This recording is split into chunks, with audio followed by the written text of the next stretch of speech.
doing? My name is Rosalind Robinson. I am the founder of Ladies with Class Outreach Ministry. Today I want to touch on a couple of bases that what often women are afraid to touch. I hate to say it, some men are afraid to touch it.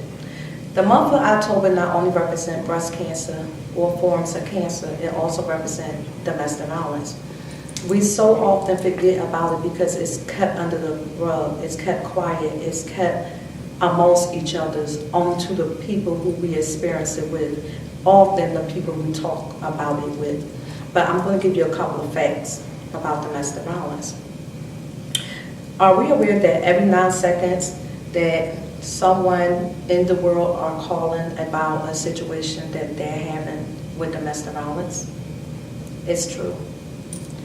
Are we also aware that 1 in every 3 women and 1 in every 4 men is experiencing domestic violence from an intimate partner? We also live in a world where, as though there's a good way to say it, we live in a place where there's women on women and men on men, but they also experience domestic violence. Do you know there's over 20,000 phone calls that go into the hotline for domestic violence? It is. Do you know there's 45% of females who experience rape? It comes from a domestic violence, and it's also their intimate partner. When they say no because they feel like they're in a relationship with that person, they can still take it. It's still considered rape because she said no. Do you know only 34% of domestic violence are being taken care of medically because everyone else don't go to the hospital because they're afraid of someone judging them? These are just some of the facts that is out here about domestic violence.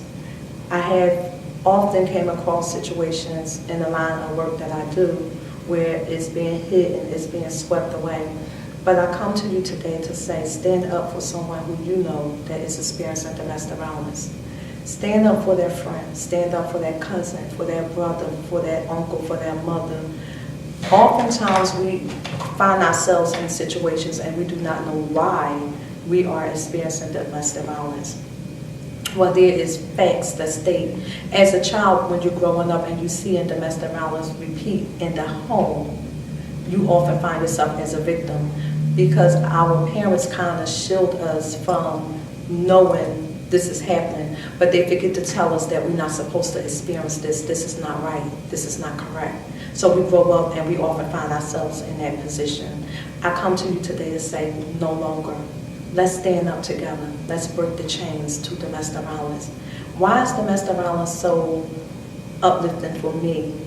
I'm a survivor of domestic violence. I can sit here and say that I am proud to say I have beat the chain of domestic violence. I got out. It was not easy. Often people say, why did you stay? It's a very hard, touch and go question to answer. You stay for multiple reasons.